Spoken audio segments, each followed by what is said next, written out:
Hey folks, this is Mike Tango Whiskey coming at you with another video.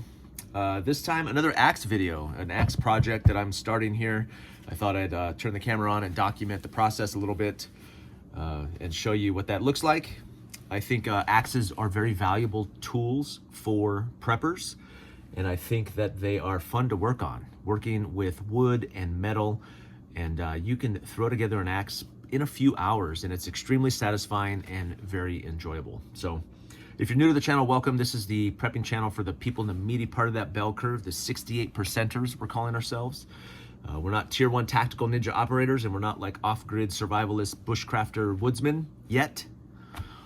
But we're kind of working that direction if we can. And I consider this channel and kind of my mission on YouTube is to get as much fear and fantasy out of prepping as possible. So along those lines, I think axes are good, affordable, easy to use tools that are great for preparedness, right? A lot of different aspects. You can use axes for processing wood to stay warm. You can use axes for clearing obstacles in storms like ice storms and wind storms. Chainsaws are better, but they take a little bit more maintenance and they cost quite a bit more. And you can throw together an axe for about 50 bucks. So I want to kind of show you one of those projects. When I first got into axes, when I first started buying them, I went to a rancher's yard sale. And I picked up this head right here. It's probably reversed on camera, but this is a Plumb 4-pound head, and it has 100 stamped on there. I don't even know what that means. I couldn't find it online, but this is what's called a rafter's head. And you see how it's got those tapered ends on the backside? So it's designed to actually drive wedges on the backside and then chop on the front. It's probably the most valuable head that I own. And the nice little, that's called like a banana, I forget what they call it, a banana edge or something. Really cool grind on there.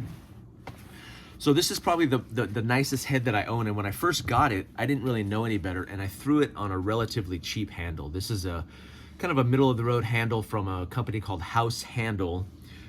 Great deals on there, but I really felt like this head deserved a better handle. But once I mounted it on here, I didn't want to just cut it off for that reason. And then I let my kids use the axe, and they took a big chunk out of it. So instantly I was like, oh, have to replace the handle. So I cut this sucker off, and recently I picked up a brush axe, which is this little puppy here. A brush axe, if you've seen that, it's like a cross between an axe and a sickle. It's like something road crews use to clear brush on the side of the roads. So I picked this up at a yard sale or at an estate sale, and I removed this because what I found interesting was that the handle was a 36-inch handle that could very easily be used for an axe. So these brush axes use the same type of handle as a regular axe. Now this is a 36-inch vintage, that's called a fawn's foot on the end of there. This is beautiful. This is a great piece of wood in amazing condition. It sat in the corner of this old lady's garage for probably 50 years. But when I saw this, I thought to myself, man, what a deserving handle to go on this head. So I am going to mount this head onto this handle. And if you look right here, fits right in there. Now we've got a little bit of looseness up there, but you'd be surprised how much a wedge will fill that. But what I'm gonna do is I'm going to taper this down a little bit and try and drive this head down onto this handle, probably to about right there. And then clean this handle up, sand it down, and oil it really nice, and I think it's gonna make a beautiful, beautiful project. So I'll kind of change camera angles here, and I'll show you the work that I'm gonna do on this head to get it to go down into on the handle to go down into the head here. So hang tight. So if you think you're on you've made the final adjustment here, once you get that head on where you want it, you're not gonna wanna tap it back off. It's a lot of on and off, but that final one, if you feel like you're like this is gonna be the last one, I'm gonna make some recommendations here, because once the head is on and you drive the wedge, you can't get to the surface underneath the head anymore, right? So if you think you're close to where you need to be, I would recommend sanding any rasp marks out that you want to, especially down around, in here it doesn't really matter underneath the head, but right around that bottom edge, like right there, it's going to be tough to get to those scratches or those gouge marks that you left from the rasp if you don't pre-sand it. So I'll always do a little bit of sanding on the neck of the handle where I think the axe head is going to sit, just to save me a little bit of work later. Also, this is the place where I would start oiling the wood underneath the head. So, because if there's no oil here, and this is an old handle, so it's gonna be very thirsty, so I will probably oil this pretty thoroughly. Also, the oil helps the head go a little bit further than it normally would, and you can drop some oil down in the kerf right there in the slit. That way it'll pre-lubricate for the wedge to be drawn or to be hammered into the head. This makes me nervous because this is already kind of brittle, so driving the wedge, this may all crumble and fall apart once I try and do the final install, but we'll see. So I'm gonna sand this up a little bit, maybe oil it, and show you guys that final drive. Hopefully it's the final drive. So to get started, the two basic tools that are needed to put heads onto handles, this is called a Shinto rasp or a Shinto file. It's got a coarse edge and a fine edge. And this is used for manually kind of working down the wood and shaving that off there. You could use a rasp, but I find a rasp is a little bit more aggressive than this. So this is like one step down. And I love the fact that it's got sharp teeth and then finer teeth, or coarse teeth and then finer teeth on the backside there.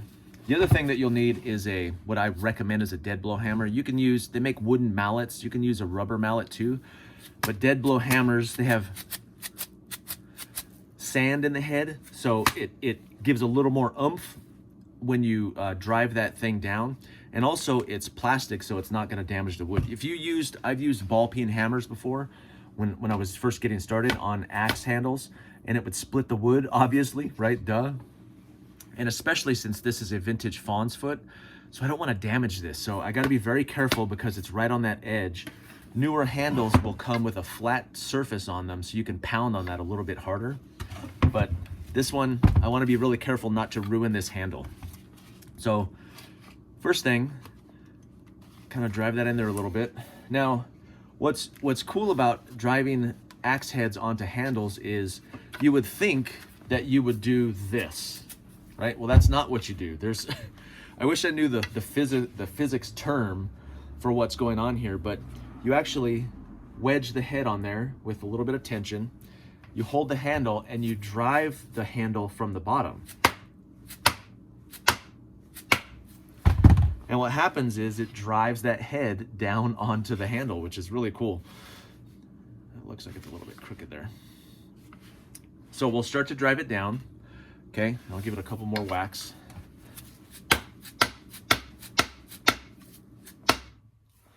It's already kind of flattening that out, which is making me nervous. I don't like it. That's kind of like cockeyed a little bit. But what we start to see, you can see it's driving to one side, so I'll have to address that. What I would do is I would take more material off of this side so the head would tilt. So you drive it down a little bit, and as it fits, really what you're looking for is great fitment all around here. You want as little of a gap as possible. And I have a little bit of a gap on the front side. Those are usually okay, but you want as much contact all the way around as possible. Now, ideally, you would want that all the way through the top of the head. So the top of this handle is much more narrow. So I am going to start shaving down right here to get the head to go down further as I drive the handle in. Now,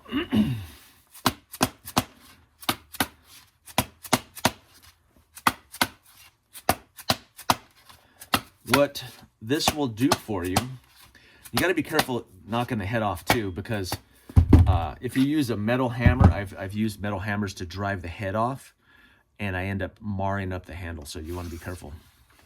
Now, driving that head down on there, you can see the metal begins to push the wood, and what this does is it shows you exactly where you need to remove material. So right here, and then all along this side. So there's more contact on this side. That's why the head was kind of cockeyed. Okay, so I'm going to use my Shinto rasp to start removing material in those areas. This old wood is just, it's filing right off there. So I'm going to probably set this up. I'm going to do it by hand because I don't think I'm just going to take much work. I usually will set it up on the vise. But this isn't gonna take much work because this is coming off pretty easy. So I'll kind of work this edge down a little bit and then I'll re-drive and I'll come back on the video to show you that. So I wanted to stop and show you this. So I kind of sanded that area, the neck of that, and I put a little bit of oil on this side just to to get it nice and saturated before. And this has given me a little bit of a preview of what the handle's gonna look like once it's sanded and oiled. Oh, look at that. God, that's so beautiful. That's exactly what I was hoping for. So this old dirty, dingy thing, once it's sanded down and oiled, is gonna look, God, it's gonna look amazing. This might be a wall hanger. I know I've said all the axes I make them as users. This one, I may just like carry this over my shoulder around town just to look like an urban lumberjack. This wood is very, very thirsty too. And look at that. So the contrast in this grain is from years of grime and oils from some old dude's hands and dirt and grime and sweat and blood and tears. Look at that contrast. That is gorgeous. Woo, love it. Okay, I'll go ahead and pre-lube the kerf here. I knew this head was gonna be really thirsty, but put some more on here. I probably should have sanded that a little bit lower because the oil is getting onto that dirty area, but that may look cool. So we'll see. Okay. I'm gonna actually put a little bit of oil in that head too.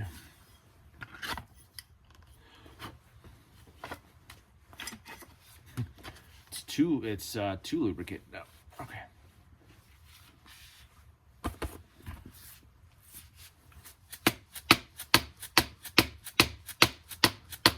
Resisting the temptation to go full bore on these blows. Oh, that's better. Much better. Nice. Now, what's interesting about, I always feel like there's way too much space around the head, but once you drive the wedge, that wedge will separate out that wood really well. It fills the eye of the head every time. It shocks me every time. I'm like, oh, there's too much space here, too big of a gap. And those wedges, once you drive those wedges down in there, now you want to make sure you're choosing a wedge that is big enough, wide enough to fill that entire eye, which I will definitely do. But yeah, I feel like I shouldn't push my luck. That should be right about, it's gonna be cool. Where do we call it?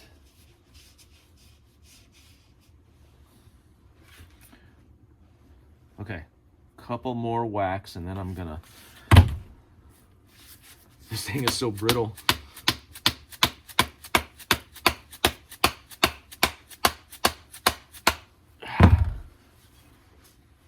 Oh yeah, that's much more even. Very nice. I am not gonna push my luck. It's oiled, it's seated properly. Now I am gonna cut part of this off because when you're driving that wedge, you're doing a lot of work to get down through that. So you don't wanna do any extra work up here than you don't have to. Plus, again, I'm nervous about the brittleness of this, and if there's too much leverage while I'm driving that wedge, it might split it. So I'm gonna cut this low, and then I'll come back for the driving of the wedge. Okay, when it comes to wedge selection, there are, I don't know a lot about wood again. I know some of these are hardwood. Like this is an example of a really great, this is almost like a double bit wedge, but they're very broad at the top. Oh, that's almost a half an inch, like 3/8 at least. And I have other wedges that are a little bit more narrow at the top, and I feel like they're softwood.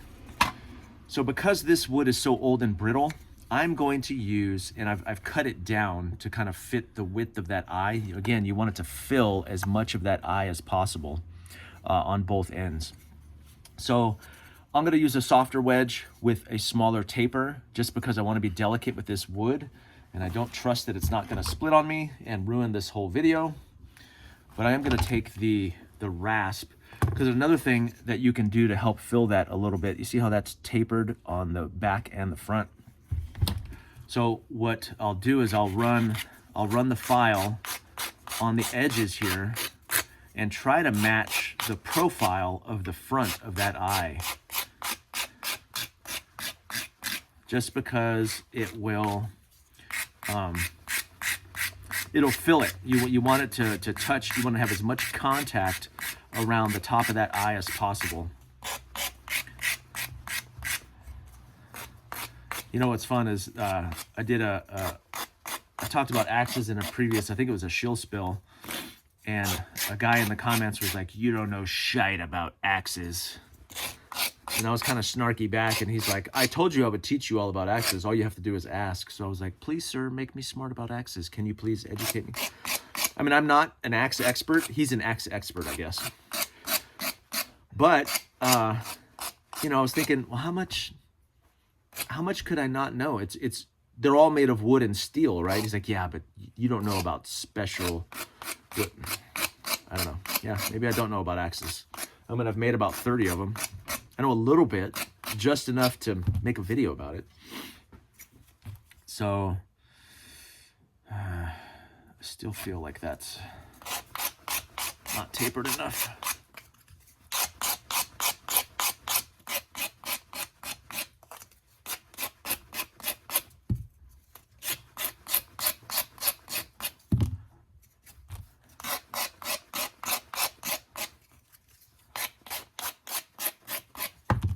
Okay, so a little bit of a rounded edge on the front there. And you want to lube the wedge too. Get some oil on here just to help it drive a little bit better.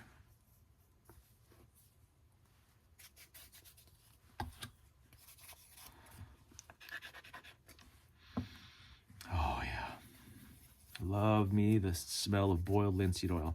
I sure hope this stuff isn't toxic on my fingers, because I do it quite a bit without gloves. Okay.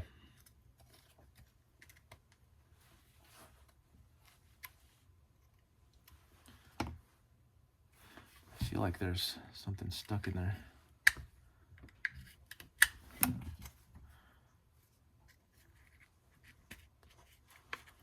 Okay, so that's a good sign. So I'll kind of put this, just drive that by hand a little bit. You can kind of see. And as I drive it down, now normally you would flip this guy upside down, put that on the ground nice and flat, and then tap here. Again, I'm nervous about that, so I'm gonna try and drive.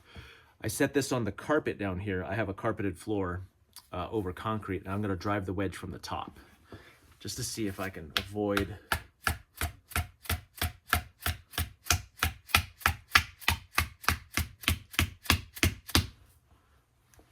Okay, so it split the top there on that side. That's okay, a little bit of that's okay. I've had that happen on regular heads before. You can see where I've got contact on the back, contact on the front.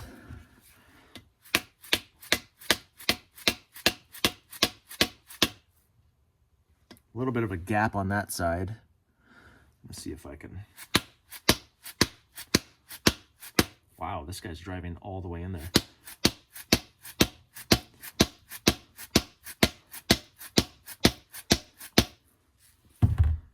Okay, a little bit of a split on the front there. I am not going to push my luck. I'm going to call that good enough.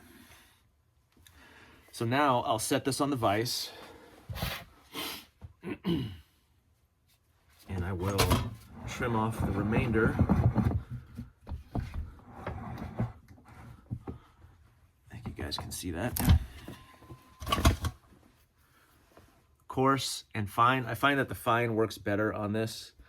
I like to leave a little bit of the handle. It's called hung proud when you leave some on top instead of cutting it flush. I like to leave a little bit sticking up, so I'm gonna do that. I don't know why. It has more of a traditional look to me.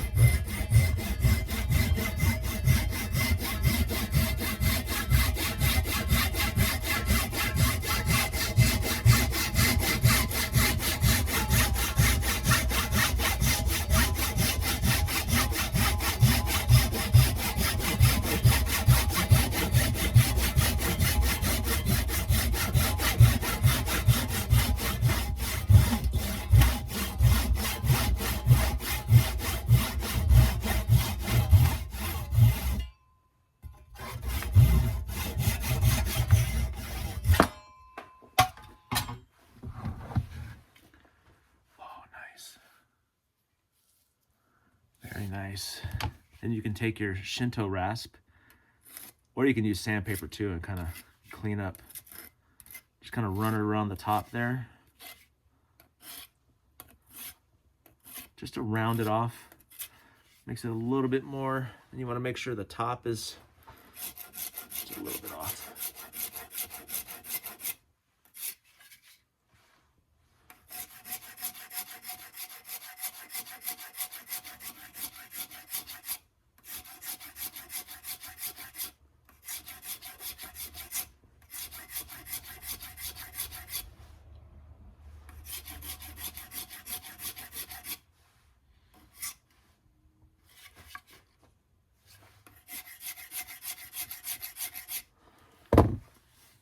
So I'm not going to bore you guys. I'm going to clean that head up a little bit, and then I'll sand the handle, and we'll do all the oiling at the same time, which is the most satisfying part.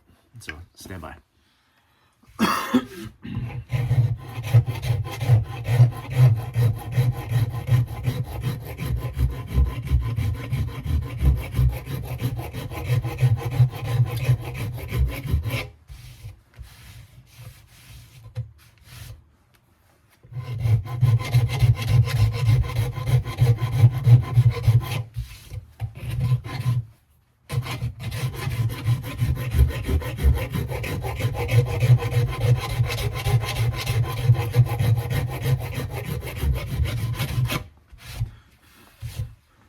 It's vintage dust. It's the good stuff. Okay. So I took a little bit off there. Let's see how this fits. Let's just see where this goes. Someone call that quote, "Let us see where this goes." Yeah, let us see where this goes. Okay. A little bit of tension on there.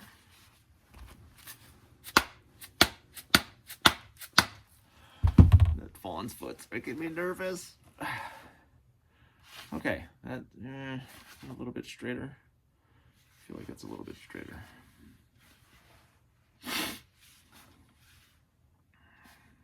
Nope, still got that cattywampus thing on there. That's okay.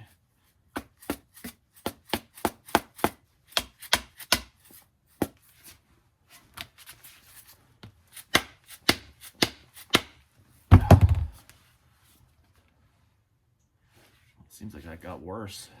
Tilt. Do you even know what you're doing, bro? I do not. Yeah, see, that's kind of, I'm using the line on the camera. The height is good. But again, the delicate thing here is see, look, that's already doing some damage there, which is making me nervous. I don't like it. Small blows. Normally I'd be whacking the crap out of that, but that's because I don't have these surfaces on the...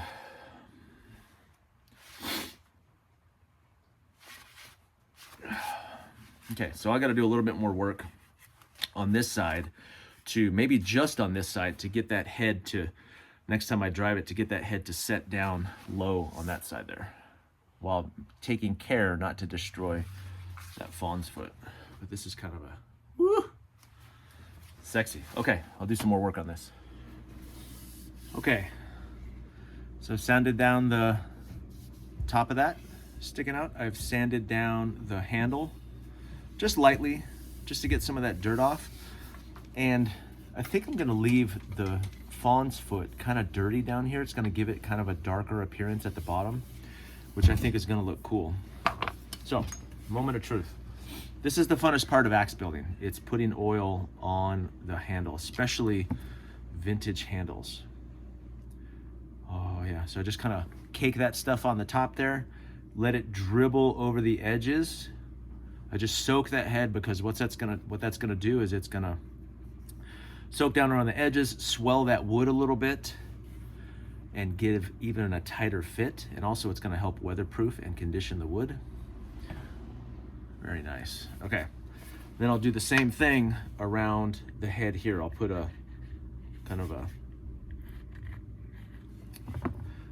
just so it can seep down in there. Now remember, I've already oiled that head on the inside, which is good, but, and then Put some oil on the handle.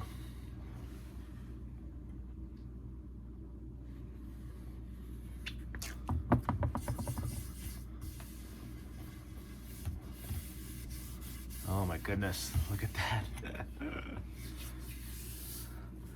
Look at that. So gorgeous. Thirsty. This poor wood was thirsty in that garage. So can I get a drop of boiled linseed oil on my tongue, please? On my foot, on my fawn's foot. And again, the rule of thumb for oiling your handles, especially when they're new, and I would count old in that too, because this has been drying out in a garage for 50 years. Once a day for a week, once a week for a month, once a month for a year, and then once a year every year thereafter. Pretty sure that's how it goes. I try and quote that in all my axe videos, and I do it different every time, so take that with a grain of salt and look it up. Oh man, I am so happy with this project. Look at this. And I'll tell you, fall and winter are kind of fall especially is the time for axes. I'm not sure, I guess it's processing firewood and, you know, in the woods. It's just fall is the time for axes. I don't know why I'm so motivated to work on axe projects in the fall. Summer, I'm not really that motivated. I mean, a little bit, but it just feels like the time. Once the weather starts changing, you just want to carry an axe on your shoulder everywhere you go. Look at that. What a beauty. Gorgeous, gorgeous. All the marks and dirt from the handle over the years, all the oils from hands. So I'm going to oil this a few more times, but I am going to call this project complete. That is one of the better axes that I own now. 4-pound vintage Plumb Rafter head on it, on a vintage hickory fawn's footed handle. Look at that thing. That is gorgeous. Now, this is a handle that this head deserves to be on. I feel much better about this.